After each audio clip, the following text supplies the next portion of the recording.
Important जो एक बात है वो ये है कि एक ऐसी कहानी है जो फॉर सम रीज़न छुपाई गई है हमारे देश में, किसी को भी बताई नहीं गई है।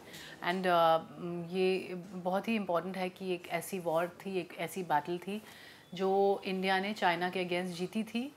एंड आई थिंक बहुत ज़रूरी है कि सभी हिंदुस्तानियों को ये बात उनके सामने रखी जाए, उन्हें ये बात पता चले, बिकॉज आई थिंक ये एक बहुत ही गर्व होने की बात है। So that is the most important thing, एक ऐसी कहानी जो कभी किसी से लोगों से छुपाई गई।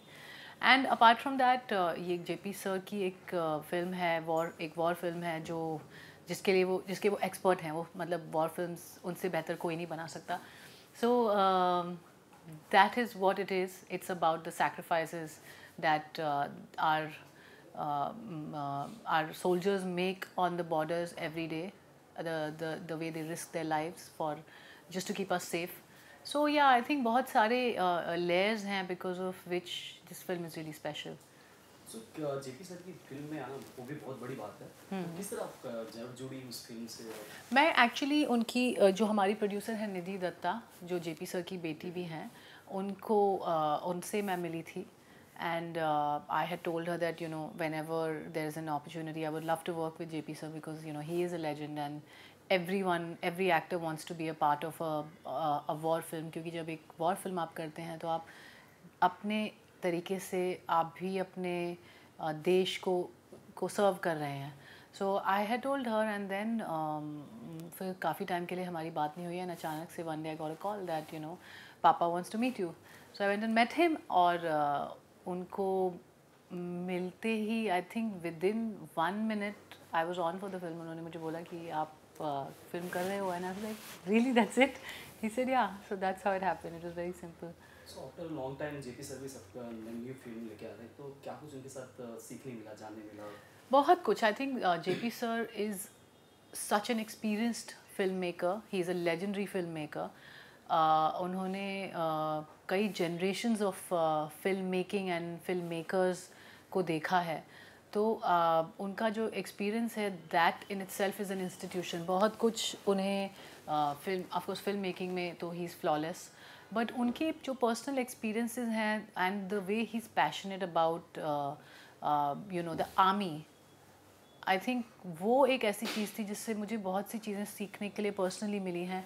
अब his experiences about and his whole take on what he thinks of the army and their sacrifices, and उनके अलावा जो उनके families जिन्हें वो पीछे छोड़ कर जाते हैं वो भी उतने ही बड़े हीरोज़ होते हैं जितने कि हमारे जवान होते हैं. बिकॉज़ ये आसान बात नहीं है कि आप जिस इंसान से इतना प्यार करते हैं, जो आपका ब्रदर है या आपका हस्बैंड है, आपका बेटा है, आप उसे जाने दे रहे हैं और ये जानते हुए कि शायद वो कभी वापस ना आए. सो बहुत सी चीज़ें हर रोज़ आज भी मैं उनसे सीखती हूँ जब भी उनसे मिलती हूँ. सो लंबे समय बाद सेट पे आना, कुछ इमोशन भी था कि इतने दिनों बाद आप सेट पे? नहीं, एक्चुअली मैं तो सेट पर कॉन्स्टेंटली जा ही रही थी. मैं साउथ में बहुत सी फिल्में मैंने की हैं इस दौरान, तो ऐसा कोई फीलिंग नहीं थी because I have been on the set. But एक अलग फीलिंग ये थी कि ये बहुत ही एक अलग तरीके की फ़िल्म है. एक पेट्रियाटिज़म की फीलिंग थी, एक देशभक्ति की फीलिंग थी. और मैं जितनी भी बार इंटरव्यूज़ देती हूँ, जितनी भी बार मैं कोई भी हमारा पलटन से रिलेटेड इवेंट होता है, सॉन्ग लॉन्च हो या ट्रेलर लॉन्च हो, एक पेट्रियाटिज़म की फीलिंग है जो कॉन्स्टेंटली आती है. और वही फीलिंग मुझे पहले दिन जब मैं सेट पर गई थी तब भी आई थी. अब मैं हमेशा से जो हमारे जवान थे उनके सैक्रिफाइस को अप्रिशिएट करती थी, लेकिन अब मुझे लगता है कि वो मेरी एक पर्सनल ऐसा लगता है कि जैसे मेरा कोई पर्सनल फैमिली मेम्बर है जो वहाँ पर हमारे लिए लड़ रहा है. और हर सोल्जर के लिए मेरी यही फीलिंग है अब. सो अर्जुन, सोनू, हर्षवर्धन, क्या कुछ था सेट पे और कहाँ आपने शूट किया, कहाँ शूट किया? वेल, इन लोगों के साथ बहुत मस्ती थी सेट पर because they are very very funny. और अर्जुन और Sonu specially because they both are seniors, तो वो लोग तो सभी की बहुत टांग खींचते थे. एंड कोई उन्हें कुछ कह भी नहीं सकता because they our seniors. So it was very nice. हमने जो चंडीगढ़ का स्केड्यूल किया था वहाँ पर सभी लोग एक ही साथ लंच डिनर करते थे, ब्रेकफास्ट करते थे, और इन बिटवीन शॉट्स भी बहुत मस्ती होती थी. I think the only time हम लोग सीरियस होते थे वो जब कैमरा ऑन होता था, वरना it was just laugh right. So Sonal, आज आज देखा जा रहा है पैट्रियोटिक फिल्मों को ऑडियंस बहुत प्यार दे रही है जी. कंपेयर टू देखा जाए तो कुछ साल पहले. जी तो जी. क्या कुछ मेंटली चेंज हुई है ऑडियंस के साथ? नहीं, आई थिंक हम अब एक सेंस ऑफ बिलोंगिंग, वेल मैं ये नहीं कह सकती कि पहले, क्योंकि मुझे नहीं पता, मतलब मुझे हमेशा से पेट्रियाटिक फिल्म्स में एक एक अजीब सा एक जोश आता था जब भी मैं उन्हें देखती थी. कभी मैं even when I stand up for the national anthem मुझे आज भी गूज़बम्प्स आते हैं. तो I think it's always been there, but the difference is कि आई थिंक इंडस्ट्री अब पेट्रियाटिक फिल्म्स को और ज़्यादा इम्पोर्टेंस दे रही है. बहुत सी फिल्में बन रही हैं and that's why the audience is loving it. अगर पहले भी इतनी बनती तो मुझे लगता है, आई थिंक ये एक ऐसी फीलिंग है, पेट्रियाटिज़म की फीलिंग, एक ऐसी फीलिंग है जो कभी भी कम नहीं होती. आई थिंक कभी कभी वो थोड़ी सी आपके अंदर कह सकते हैं कि सो जाती है, उसे जगाना बहुत ज़रूरी है बार बार. इसलिए मैं बार बार कहती हूँ कि ऐसी फिल्में और बनती रहनी चाहिए, क्योंकि हमारे लिए जो हमारे जवान हैं वो इतना सेक्रीफाइस कर रहे हैं वहाँ पर, every moment for them is a risk. तो आई थिंक हम कम से कम उन लोगों को अप्रिशिएट कर सकते हैं और एक्नॉलेज हमें करना चाहिए. तो सोनल, अगर बात की जाए मतलब एक लंबे समय बाद सेट पे जाना या फिर मतलब बॉलीवुड में काम करना, जी. तो अपनी पॉपुलैरिटी बनाए रखना फैंस के बीच, अपने लोगों के बीच कितना मुश्किल था?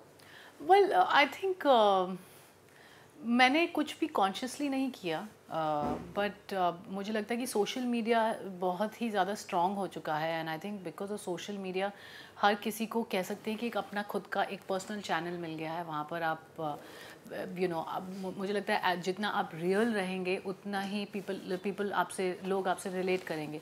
And that's all I did. मैंने जब इंस्टाग्राम या किसी भी सोशल मीडिया पे मैं थी, मैंने कभी भी कोई स्ट्रैटेजी नहीं प्लान की थी. I was just being myself and I think people like मी.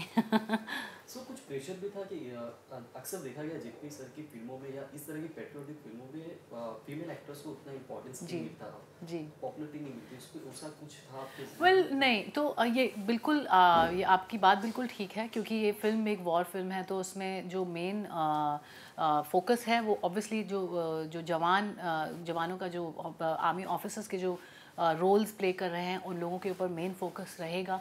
और इस बात से मैं 100% अवेयर थी, मुझे पता था कि ये है.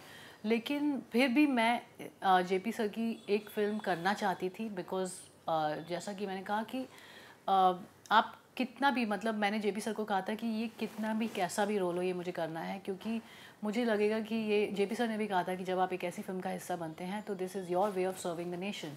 एंड मुझे लगता है कि इन वॉट एवर कैपेसिटी जो भी मैंने किया है फिल्म में, I will be, I mean I would have served the nation and I will be a part of the history, क्योंकि ये एक ऐसी हिस्ट्री का एक ऐसा पन्ना है जिसे पलट दिया गया था, and now people will read it.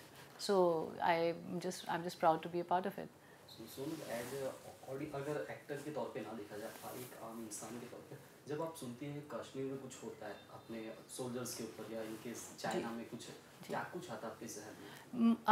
So I'm a very patriotic person and I'm very मतलब I have very strong emotions for our soldiers, जो हमारे जवान हैं, जो हमारे बॉर्डर्स पर हमारे लिए अपनी लाइफ्स को सैक्रिफाइस करते हैं, रिस्क करते हैं. मैंने तो कुछ मतलब ऐसे बहुत से फ़ोटोग्राफ्स देखे हैं जो सियाचिन में, मतलब कितनी एक्सट्रीम कंडीशंस में उन्हें रहना पड़ता है.